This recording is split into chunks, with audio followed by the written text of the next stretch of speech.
नेपाल भारतको सिमाना बोर्डर नजिकै आएको छु। यहाँ कल्याणी क्लिनिकमा पाइल्स फिसर फिस्टुलाको सफल उपचार हुन्छ भन्ने सुनेर म पनि आएको छु। तपाईँलाई म कल्याणी क्लिनिकमा कसरी जाने कताबाट जाने भन्ने विषयमा म तपाईँलाई बाटो देखाउन गइरहेको छु। ल आउनुहोस्।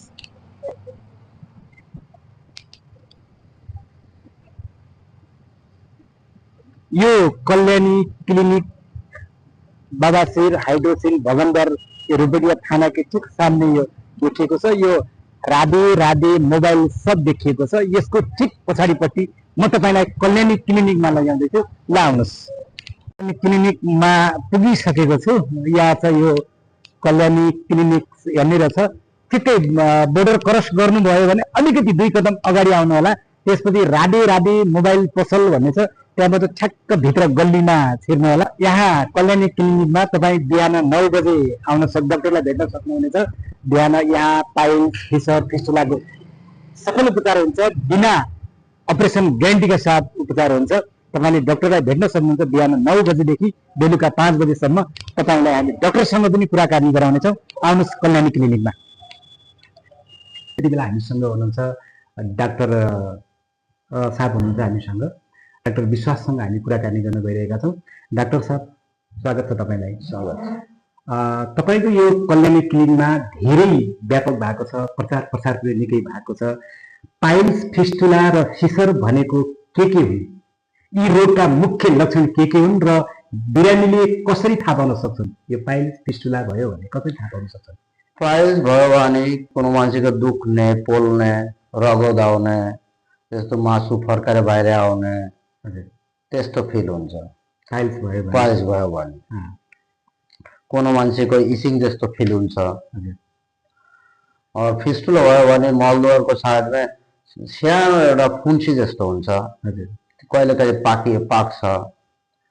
त्यस्तो भयो भने फिस्टुला हुन्छ। कोनो टाइममा कोनो पेसेन्टको के हुन्छ, त्यहाँदेखि रगत पनि बकिन्छ, बीच-बीचमा सन्चो हुन्छ। फेरि कोनो मान्छेको 1 वर्षमा त्यस्तो फिल हुन्छ, कोनो मान्छेको कन्टिन्यू फिल हुन्छ।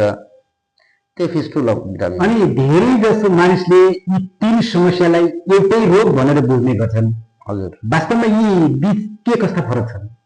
यो पाइल्स फिस्टुला फिसर यी 3टालाई एउटै भन्ने बुझ्ने गर्छन्। के छ फरक? के छ? पाइल्समा के हुन्छ, रगत बग्छ, मासु फर्काएर बाहिर आउँछ, इचिङ हुन्छ, त्यो पाइल्स भयो।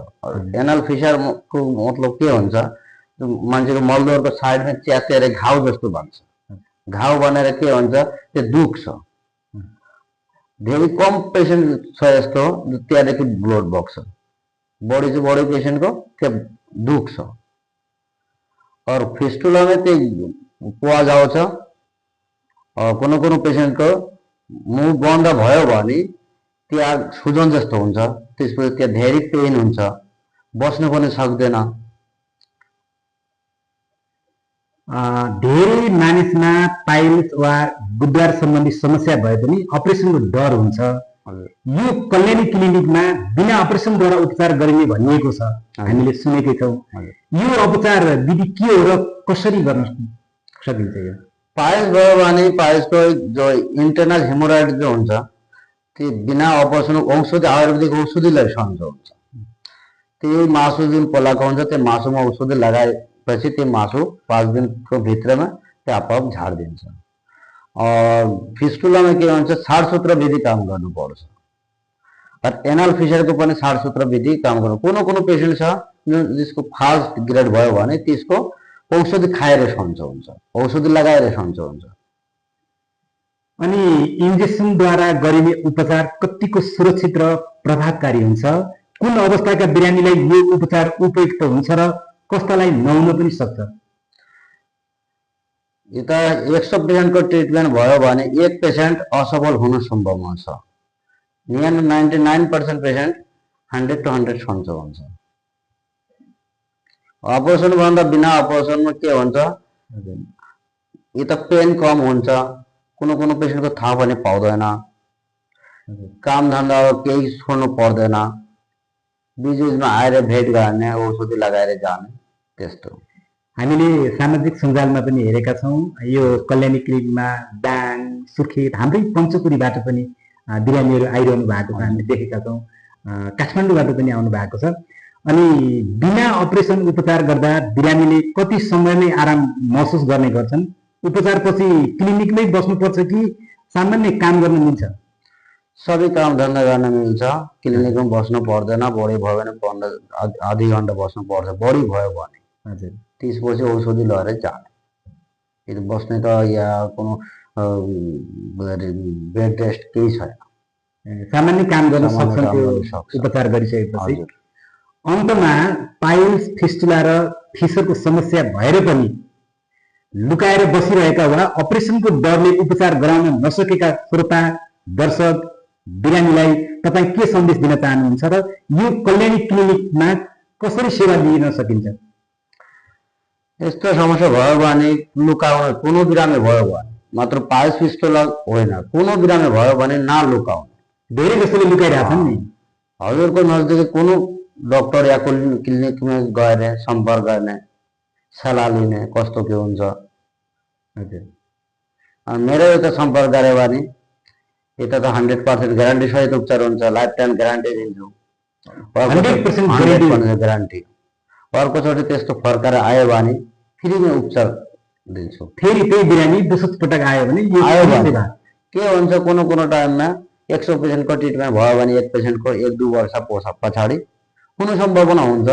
त्यो आयो भने किन हुन्छ, त्यो खानपिनमा ध्यान दिँदैन, त्यही भयो। हजुरको शुभ नाम? मेरो नाम भूमिका मगर। स्वागत छ तपाईँलाई। धन्यवाद छ हजुरलाई। हजुर कहाँदेखि आउनुभयो? म सुर्खेतदेखि। सुर्खेत कुन ठाउँ? लेकबेसी 4 पऱ्यो मेरो। लेकबेसी 4बाट आउनुभयो। तपाईँलाई यहाँ यो कल्याणी क्लिनिक छ भन्ने कुरा कसरी थाहा पाउनुभयो?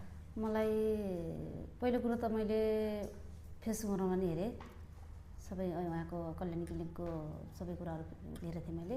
त्यसपछि हाम्रै गाउँको मान्छे आउनुभएको थियो यहाँ। हजुर। 3 जना जति आउनुभयो र यहीँ उपचार गरेर जानुभयो। उहाँलाई पनि राम्रो भयो भन्ने सुनेर अनि मलाई पनि समस्या थियो, त्यसपछि म यहाँ आएँ। अहिले कस्तो भइरहेछ तपाईँलाई? अहिले पहिलाको भन्दा अहिले धेरै कम छ। त्यही गाह्रो हुन्थ्यो, धेरै गाह्रो हुन्थ्यो। हजुर। 2-3 दिनसम्म त्यस्तो टोइलेट बस्दाखेरि गाह्रो हुन्थ्यो। हजुर। अहिले चाहिँ छैन त्यस्तो। जे होस् ढुक्क हुनुहुन्छ, यो कल्याणी क्लिनिकमा आएपछि एकदमै सफल उपचार हुन्छ, 100% उपचार हुन्छ भने तपाईँलाई सबैलाई भएको छ, त्यही भएर मलाई पनि हुन्छ भनेर त्यही उसले आएको छ। गाउँघरमा लुकाएर बसेका छन् यो रोग, के भन्न चाहनुहुन्छ उहाँहरूलाई? के भन्नु? यो भन्नुपर्दाखेरि अब यो रोग भनेको एक हिसाबले हामीले किनभनेपछि लाज मानेर लुकाएर बसेका हुन्छौँ, तर लुकाउनु नहुँदो रहेछ भन्ने हो। तर यो चाहिँ सकेसम्म यो ठाउँमा आएर हामीले उपचार गर्दा राम्रो, किनभने जो गाउँतिर बस्नु भएको छ लुकाएर अहिले हेरिराख्नु भएको छ। जस्तै हामीले अब म पनि हेरेर यहाँ यो ठाउँ पुगेँ, फेरि उहाँले पनि हेर्नुहुन्छ, हामीलाई पनि हेर्नुहुन्छ। यो ठाउँमा आएर सकेसम्म उपचार गर्दा राम्रो, यो लुकाउने चिज होइन यो रोग। मैले पनि लुकाएर बस्दा अहिले मलाई किन यति जटिल भएर समस्या भएर म यो ठाउँमा आइपुगेँ अहिले।